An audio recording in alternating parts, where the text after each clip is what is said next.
right, y'all. Rickey on the Morning Show. He's the man making history and is the first black lawmaker to ever lead a major party in Congress. Y'all, please welcome House Democratic leader Hakeem Jeffries. Good morning. Good morning. Great to be with you.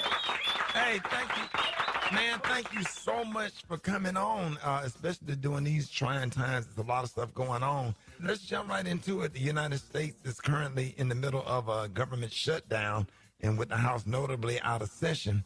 What is your assessment of how this is impacting everyday Americans, and what leverage does the House Democratic leadership have in this moment? Well, thanks again for having me on. And this is Trump Republican shutdown. Unfortunately, they made the decision that they would rather shut the government down than provide health care to working class Americans, everyday Americans, black and brown Americans, and people who are struggling all throughout the country.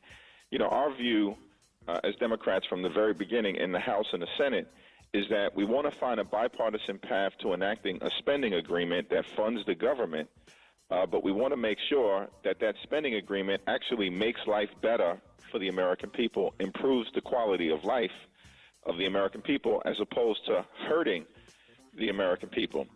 And Republicans have just refused to sit down and even have a conversation, because what we've seen from the very beginning of this presidency is a my way or the highway approach. And so now the government has been shut down. We've got hundreds of thousands of hardworking federal employees, many from our community, who have either been furloughed or being forced to work without pay. And we know that a lot of folks are already struggling to live paycheck to paycheck. You know, airport safety, of course, is a concern. Food safety is a concern. The administration of benefits like Social Security and Medicare and veterans benefits are all concerns in terms of this government shutdown if Republicans decide to continue it. Yeah, it's insane. I just want to thank you for, just standing up and really holding the other side of the aisle accountable. Yeah. But let me ask you, how is it that we can give Argentina, we have the money, we have the funds to give Argentina billions of dollars, but we can't help Americans with basic health insurance? How does the other aisle not see that? Yeah, that is a complete and total outrage. I'm so thankful that you raised that issue.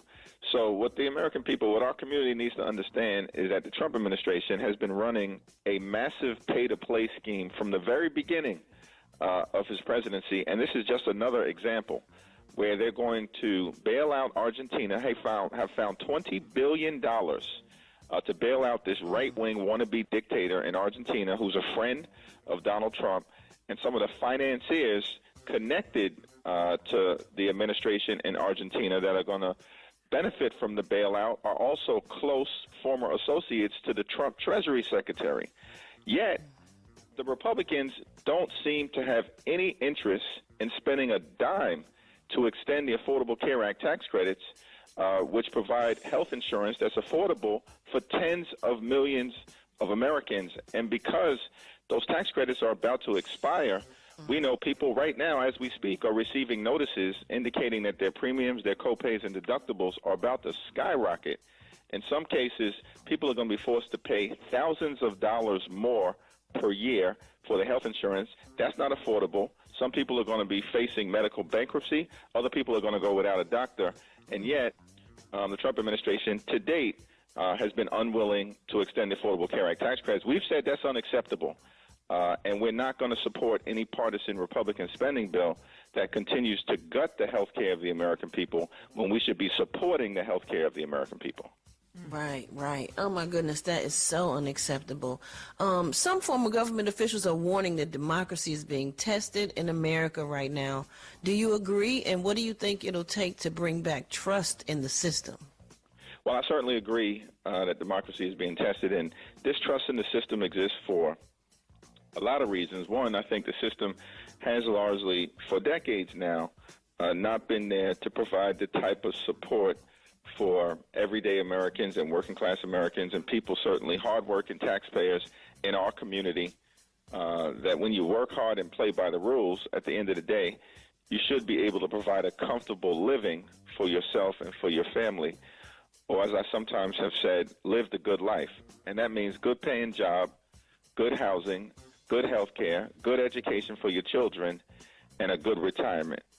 And that's not shouldn't be too difficult to achieve in this country, the wealthiest country in the history of the world. But far too many folks are working hard and they're playing by the rules, but they can barely get by, let alone get ahead. So we need to make sure that as, a country, and those of us who have the ability to work in government, that we're actually improving the quality of life of the American people, as opposed to what we're seeing from this administration, which is a government of the billionaires, by the billionaires, and for the billionaires. Now, at the same period of time, you're absolutely correct that the rule of law and democracy is under assault.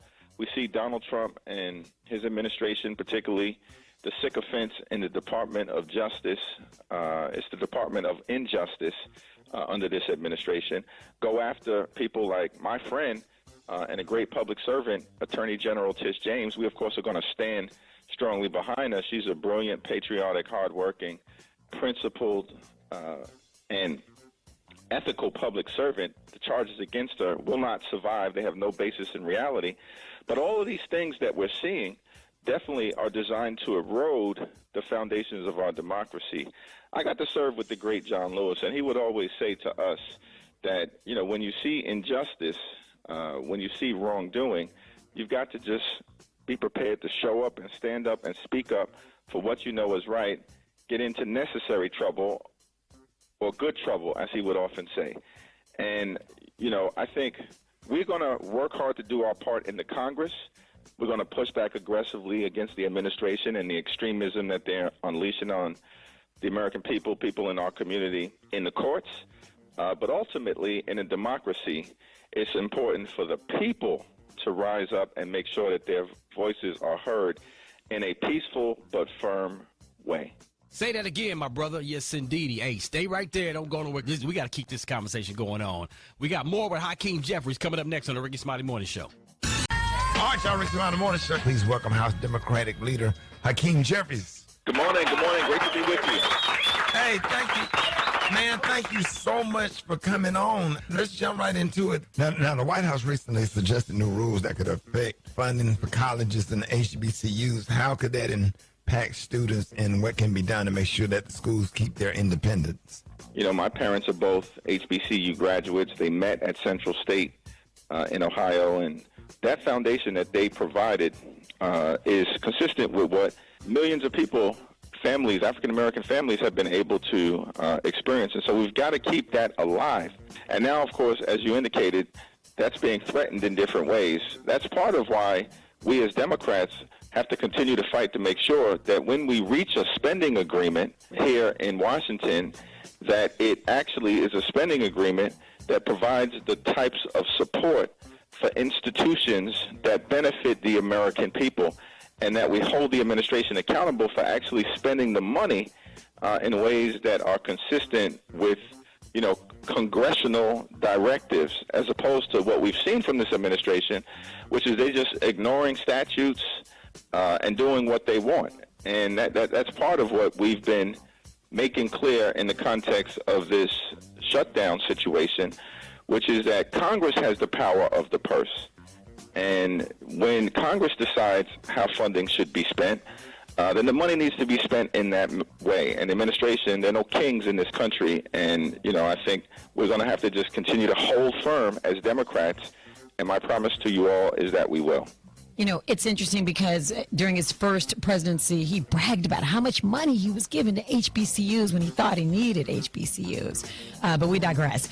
Journalists covering the Pentagon recently walked out in protest of new reporting rules, even Fox. These rules could limit what they're allowed to publish without prior approval. What can Congress do to defend press freedoms and ensure transparency in a national security matters? Yeah, no, it's an incredibly troubling situation. And I think what this discussion illustrates is that we're in the midst of a national nightmare that has been visited upon the American people by Donald Trump and, his so-called allies within the administration, who basically are unqualified and just do what he wants them to do, or the more extreme people in his administration want them to do. And this is another example that they pretend to be tough, but they can't even take journalistic scrutiny. And that scrutiny from journalists are an important part of what this country is all about. Of course, there's the Congress, there's the executive branch, there's the courts, but we refer to often the media as the fourth estate, as also critical to our democracy and getting information to the people, as you all do, in such a powerful way. And so I'm thankful that the journalists decided, by and large, that they were going to walk out rather than sign some document designed to convert independent journalism into state TV and radio and print, right? Because that doesn't exist in the United States of America, but clearly they're trying to change direction. So, members of Congress, I think we're going to continue to strongly not simply speak out against it, but to explore what can be done legislatively to ensure that the First Amendment, which is an important part of the Constitution, continues to be vibrant and cannot be undermined by a rogue administration. All that. And Leader Jeffries, so despite all the gaslighting and the propaganda that's coming from this current administration, polls are showing that people are most worried about the cost of living, they're concerned about anxiety, about the midterm election security, and just overall division in the country that comes from all the gaslighting and the propaganda. So as the leader of the opposition party in Washington, what can you all do to help try to bring people back together again at some point? Yeah.